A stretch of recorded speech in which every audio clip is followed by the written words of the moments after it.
Well, 13 days in the month of July, the year 2022, we are just getting closer to the August polls. The race to succeed President Uhuru Kenyatta continues to gain momentum. Right here in our comprehensive news bulletin, we'll be letting you know about the latest developments on the campaign trail. Azimio la Umoja pitching camp in the coastal region. Kenya Kwanza tours Western region. What did they have in their bag of promises for Kenyans? We'll be letting you know beginning right now. But now let's begin with our top stories.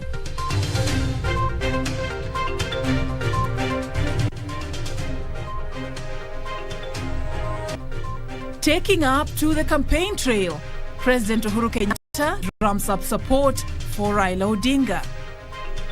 A declaration that the petitioner is eligible under Article 180, Sabbatical 2, as read with 193, Sabbatical 3 of the Constitution, to vie as a candidate for the seat of Governor Mombasa County in the forthcoming elections. Mike Sonko on the ballot.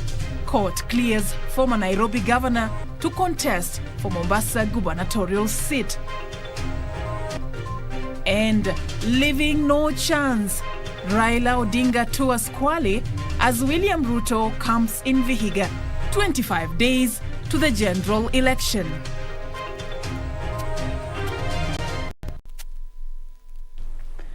Good evening once again. My name is Serfine Achieng. Later on, I'll be joined by Richard Munga and Carol Njenga will be bringing us the latest from the world of business and sports later.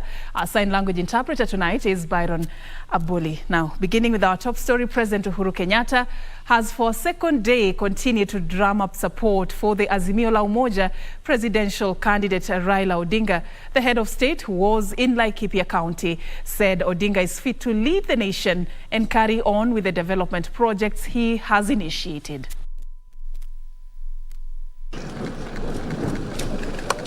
President Uhuru Kenyatta was in Laikipia County, where he commissioned the construction of the second phase of the Rumuruti-Maralal Road.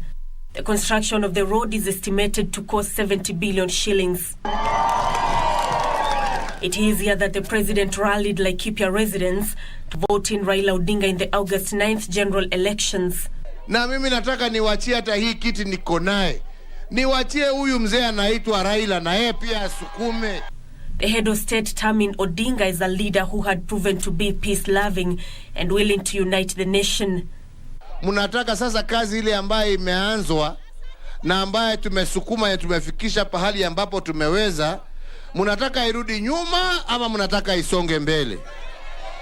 Na mimi sasa nataka kuunga mkono wale watu kama hawa nimewatajia hapa ambao wataweza kuendeleza hii kazi.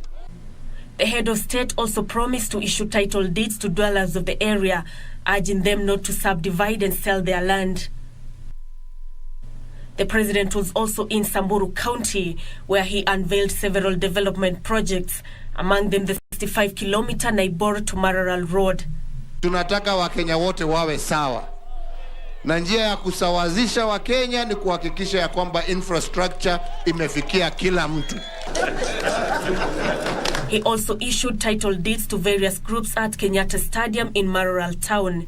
Vile imesemwa kutoka wakati ya mzungu na serikali zote tatu mbele ya yangu. Samburu County, na sisemi Maralal. Samburu County ilikuwa na title deeds 18 pekee. Yani hata hii mstari ya mbele ni wengi zaidi kuliko wale ambao walikuwa na title.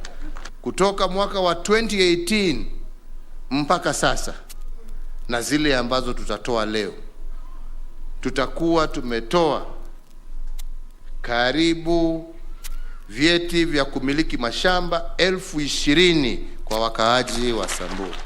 It's been a long time coming for a Samburu woman to own land, but under your leadership, Your Excellency, we have been able to gift many Samburu women with title documents. Nancy Okware, Prime Edition. And Interior Cabinet Secretary Dr. Fred Matiang'i has warned politicians against reviving gangs and criminal units as the country heads to the general election. Speaking during the passing out of assistant county commissioners who completed a paramilitary course, Matiang'i said security organs are alert and will not spare anybody intending to destabilize peace. Gishuki Washira reports. 26 days to the general election, the Interior Ministry is assuring Kenyans of a peaceful transition period. Interior Cabinet Secretary Fred Matiang'i held closed-door meeting with police county commanders and regional commissioners to assess the state's preparation towards election. We are satisfied and very impressed by the work that is going on in the regions. Across the 47 counties in Kenya, peace-building activities have been going on, direct engagement in all structures. Matiang'i warning politicians against reviving gangs to disturb peace and achieve political scores. We will be merciless, we will be ruthless if we detect any activity that is akin to trying to resuscitate, create or revive any form of gang activity. And where we detect any of those things, we are alert 24/7. He said the security agencies are working in hand with the IEBC to ensure next month's election is peaceful. All polling stations, according to Matiang'i, have already been reviewed by the Interior Ministry, and measures to secure them before, during and after elections are in place. And what will happen on 9th is what the IEBC has said will happen and how IEBC will guide us. Because IEBC will say officials of the elections are going to be dressed in this manner and they are going to be identified in this manner. And then they will tell the Inspector General of Police within the vicinity of the polling station, people will come peacefully and queue and vote. And after they have gone away, the officials of the elections, whether they are officially identified agents, party representatives, and so on, as the case usually is, will be supported to do their work.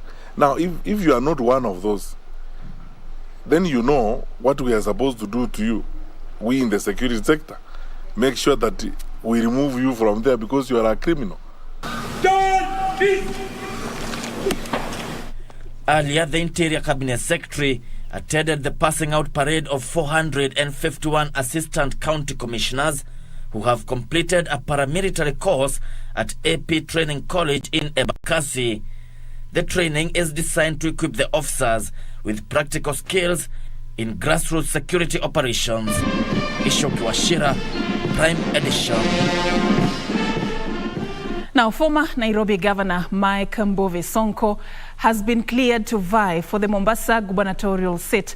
While making the ruling, a 3-judge bench sitting at the Mombasa High Court directed the Independent Electoral and Boundaries Commission to gazette Sonko's name as a candidate in the race. Through his lawyer, Jared Magolo, Sonko argued that the move by the electoral body to bar him was improper, unprocedural and unlawful.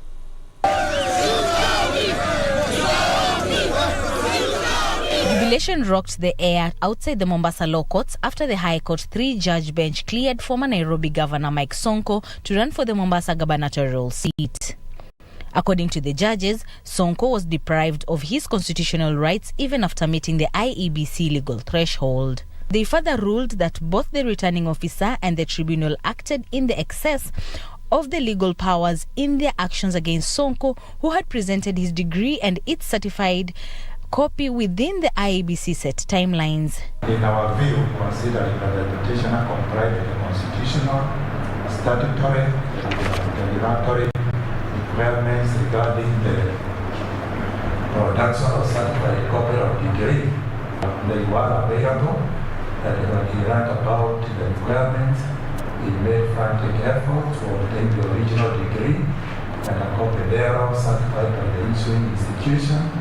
in less than 1 hour from the deadline. Justices Olga Sewe, Anne Ongijo and Erastus Githinji declared that Sonko was eligible to vie for the Mombasa gubernatorial position in the August poll. A declaration that the petitioner is eligible under Article 180, Sabbatical 2, as read with 193, Sabbatical 3 of the Constitution, as a candidate to vie as a candidate for the seat of Governor Mombasa County in the forthcoming elections. The judges further ruled that IEBC ignored Sonko's pending appeal at the Supreme Court, challenging his infamous impeachment as the Nairobi governor. Meanwhile, Sonko, through his lawyer Wilfred Nyamu, had filed a contempt of court against IEBC chairman Wafula Chebukati over gazettement of candidates in the Mombasa governor elections. However, IEBC through lawyer Edwin Mukele opposed the contempt of the proceeding application, arguing that it is ready to comply with the judgment delivered. However, the three-judge bench directed Sonko's lawyers to file and serve respondents on the contempt of court application and appear on Friday for a mention to confirm compliance of the orders to IEBC. Outside the court premises, Sonko's running mate Ali Mbogo exuded confidence that they shall win the 9th August elections and urged their supporters to join them in hitting the ground running and engage in rigorous campaigns in the remaining days to deliver a win. Hatuwezi kusema tumeshinda uchaguzi, tumeshinda mahakamani leo, lakini kazi kubwa iko mbele yetu. Na mimi nina imani watu wa Mombasa watasimama kidete kuhakikisha tarehe 9 tumetangazwa kama washindi, gavana na naibu wake, kuhakikisha Mombasa imeleta mabadiliko ambayo tumeyasubiri kwa miaka 10. Prime edition from Mombasa County, I am Anburu. Still on the August 2022 race, the Azimio coalition is calling on their opponents to accept the outcome of the August polls if the coalition emerges victorious in the general election. The coalition's flag bearer Raila Odinga, who staged a second-day tour at the coastal region in Kwale County, at the same time urged the electorate to embrace his agenda of liberating Kenyans from the grappling economic status.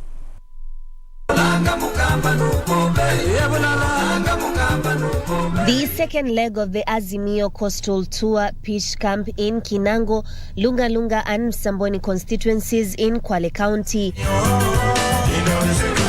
Azimio and by extension the ODM party putting on a brave face given that most legislators from the party defected to the UDA party.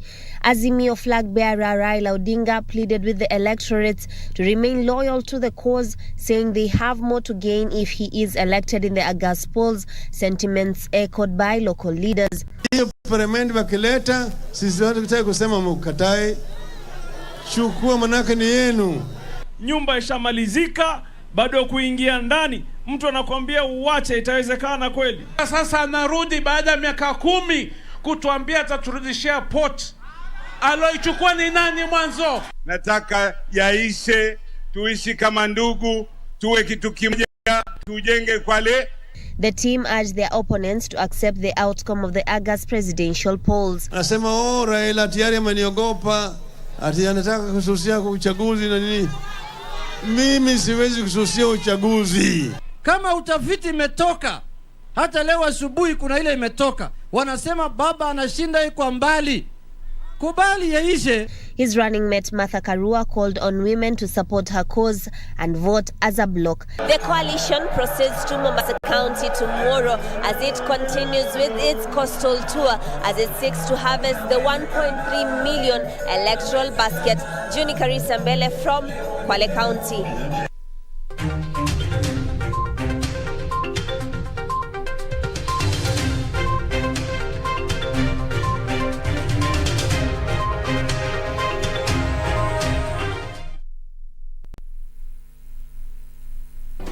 Do you have a news story to share with KBC? Get in touch swiftly on email news@kbc.co.ke or call 0723-892-654 or 0734-780-124.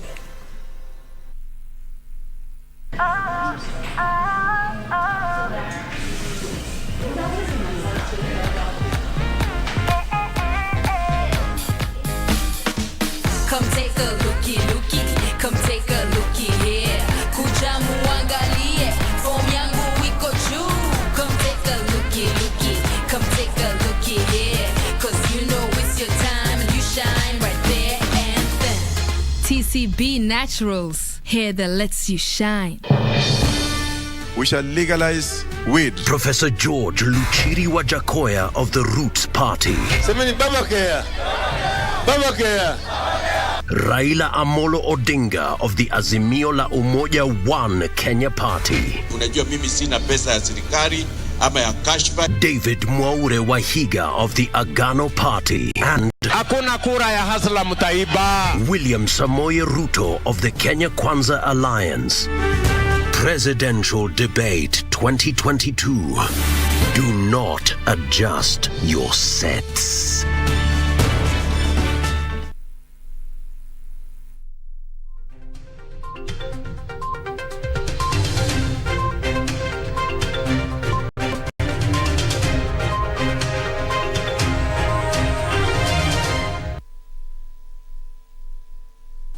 Welcome back, and thank you for staying with us. Now, as the countdown to the August polls continues, tonight we have a big conversation as we assess the state of preparedness of the Independent Electoral and Boundaries Commission.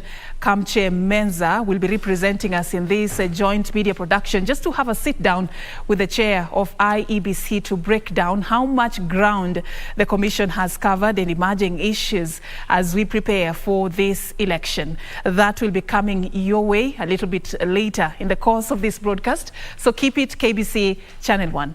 Now, moving on to matters politics still, Deputy President William Ruto has maintained his stance that the Independent Electoral and Boundaries Commission should be allowed to work without undue pressure. Speaking in campaign rallies in Western Kenya, the DP said that IEBC should be allowed to work independently without political interference. Achola Simon with details.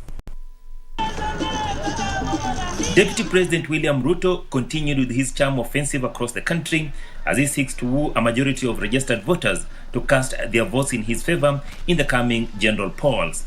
Jameni watu wa Nyamira, nimekuja kuomba kura yenu. Mutanipatia kura yenu? Naomba kwa unyenyekevu, mutanipatia kura yenu? In unprecedented marathon of political rallies in a single day, the Deputy President led his team in a series of rallies in Kakamega County, Vihiga, Nyamira, before winding up his busy day in Migori County. Wacha kusumbuana na Chebukati, wacha kusumbuana na IEBC, wachana na register. Hiyo ni mambo ya clerks. Wewe unashindana na mimi niko tayari kuonana na wewe mundu humundu. The electoral body has come under attack for their insistence of the utilization of the digital voter register only in the coming poll. Tunaongea mambo ya ajira, vijana, miaka nenda, miaka rudi. Saa hizi mahali tumefika, tuko na vijana 5,000,000. Wamemaliza shule, wako na certificate, wengine diploma, wengine degree, na hawana ajira. Ni kweli ama si kweli? So hatuwezi kuendelea na mzaa ambayo tumekuwa nayo. Na sisi tunakuja kuwaletea agenda yetu ya kubadilisha nchi yetu, kila Mkenya abadilishe maisha yao. DP will continue with his rallies on Thursday with several rallies planned in Narok County, Nyamira and Migori counties.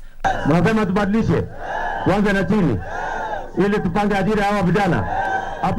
Achola Simon, Prime Edition, Migori County. Ninapomwamini. Thank you, Achola Simon, for that. Now it's time for the latest from the world of business, and I hand it over now to Carol Njenga. Thank you, Serfine, for that. We'll be looking tonight at the technological solutions that most businesses are applying now to look at other stories that are making headlines this evening. Employers are struggling to sustain the current wage bill, which was raised by 12% in May by the government. The Federation of Kenya Employers Chief Executive Jacqueline Mugo says this has been compounded by a poor business environment due to the impact of COVID-19 scourge and the looming general election. Mugo is warning that there could be massive layoffs if the business environment does not improve going forward. Kenya's business environment has been very tricky due to a worsening global economy and the COVID-19 pandemic that has led to many layoffs and redundancies. The situation has now been worsened by the ongoing political climate that has seen many investors get into a wait-and-see mode. We only have about 19.1 million Kenyans working, either informal or the informal. So the unemployment rate is quite high, sitting at about 12.3 million. And most of these job seekers are youth. So they're active people. They know what's happening in the rest of the world. Most of the people lost jobs. Those and the initial essential things which are the common mwananchi uses were not affordable as well. And that has been as a result of also the high cost of living that we have currently.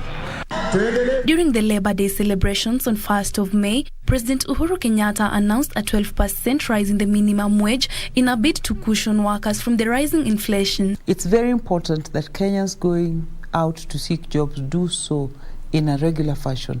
They are registered with an employment agency.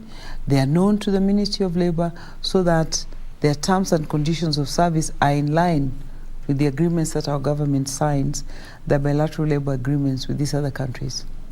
According to Gerald Mudoko, who runs a grocery store in Nairobi, he was forced to lay off 4 workers due to COVID-19. Kazi ilikuwa inaenda poa, ilikuwa na wafanyakazi tuseme 6 hivi, lakini wakati COVID ilikuja, ilikuwa ngumu. Nilikuwa napata kidogo, singekuwa naweza kulipa wafanyakazi wote. Citizens are now urging the government to come up with an economic rescue plan to save jobs and boost the business sector. The only way the government can assist, it should assist people to get soft loans so that they can be able to know what to do to be self-reliable. Reporting for Prime Edition, I'm Terry Njenga.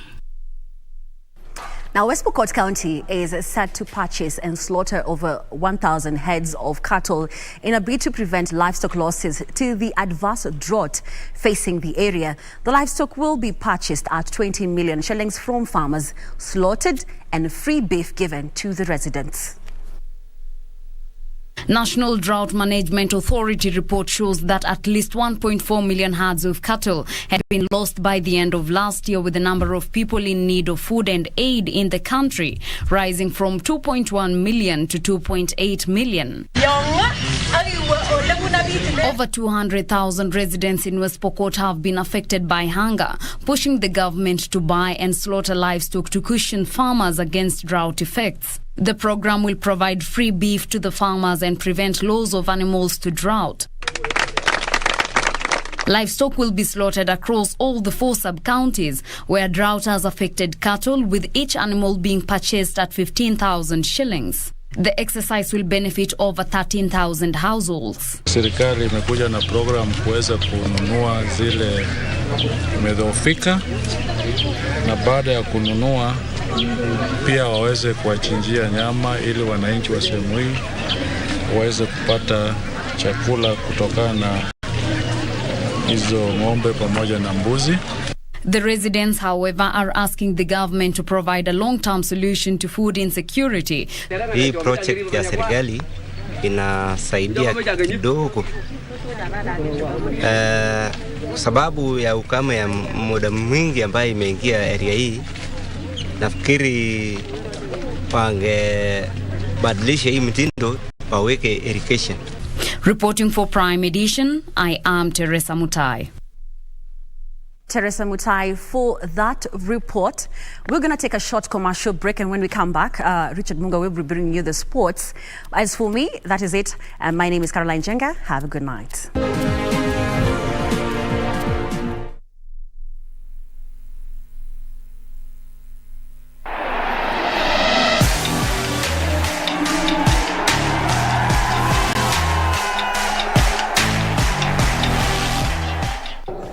Imeta Samuel 100-meter sprint Onora kwa Oregon. Taka kila wa Kenya watazame KBC live, watoka huko hivyo tukicheza game.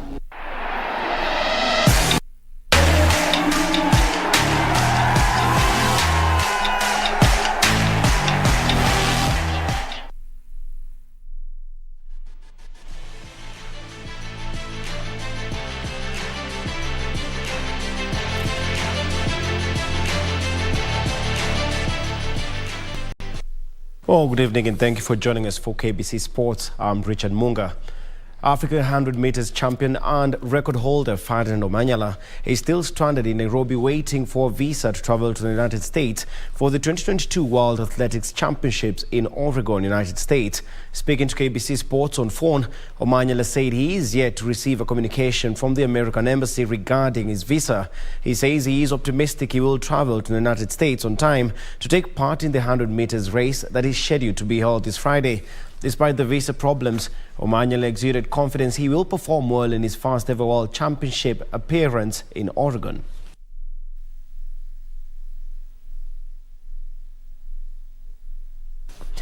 Meanwhile, sports federations in the country have been urged to not only perfect managing the sport, but also put emphasis on athlete career management.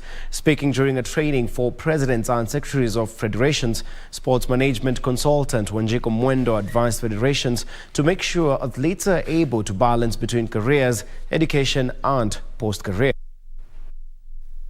The National Olympics Committee of Kenya conducted a training for presidents and secretaries of federations focusing on sports pathways and modern sports games and management systems.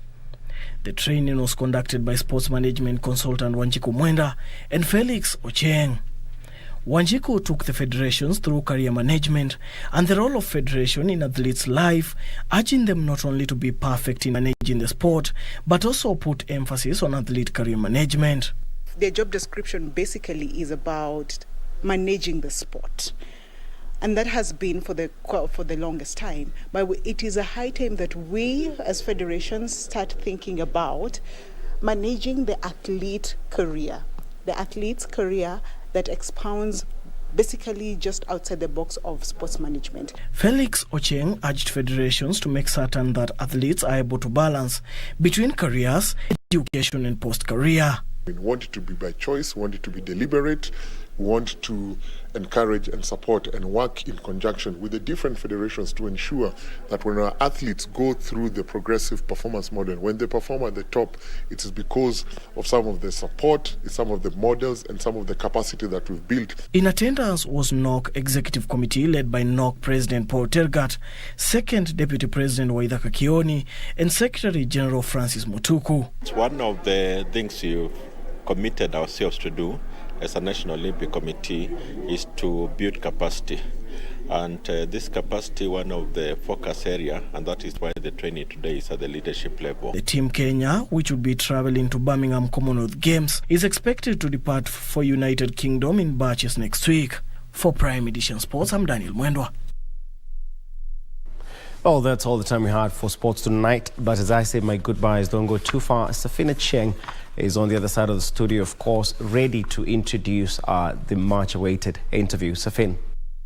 Thank you so much, Richard Munga. And like you rightfully put it, we're just about to have a very big interview tonight. Kamche Menza will be representing us in that joint media discussion with the chair of the Independent Electoral and Boundaries Commission, just to assess the state of preparedness of the Commission, just 26 days to the next election. And just before that, I'd just like to take you through how much ground the Commission has covered in terms of the election calendar and what is left before the 9th of August, the year 2022.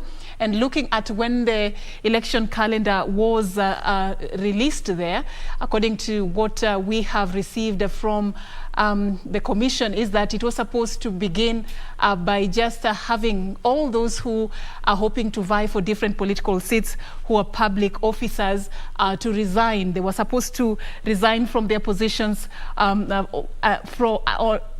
up to 9th of February, the year 2022. This was the deadline for any person who was a public officer to resign from their position. And of course, on the same date in the month of April, the year 2022, they were supposed to submit to the Commission a membership list of that is certified by the Office of the Registrar of Political Parties. These are political parties. They were expected to submit to the Commission an updated membership list that is certified by ORPP there. On 9th of April still, the year 2022, political parties were expected to have submitted to the Commission the names of all aspirants, the dates and venues of their nominations, when and where they are going to be conducting their nominations. Of course, that was supposed to be done by April 2022 on the 9th.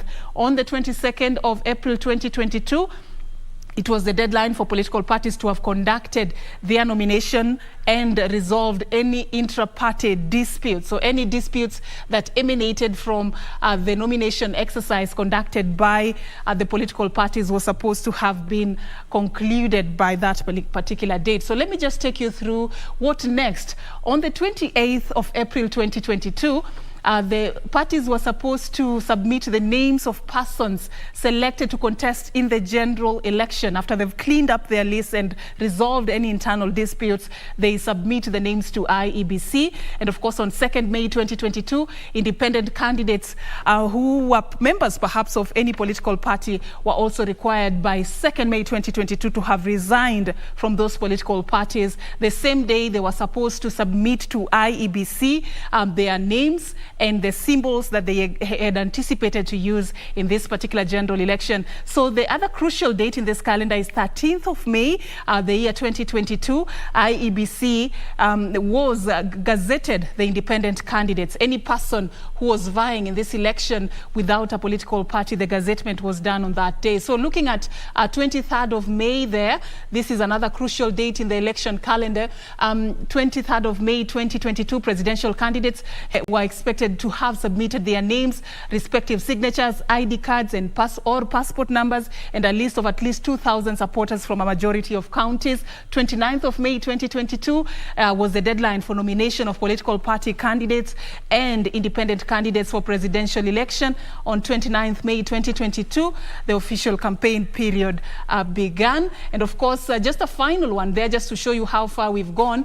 We see there on 9th of June 2022, any person who had any complaints with what IEBC had done from political parties, processes, and even nomination of presidential candidates was supposed to have lodged that complaint by the deadline of 9th June 2022.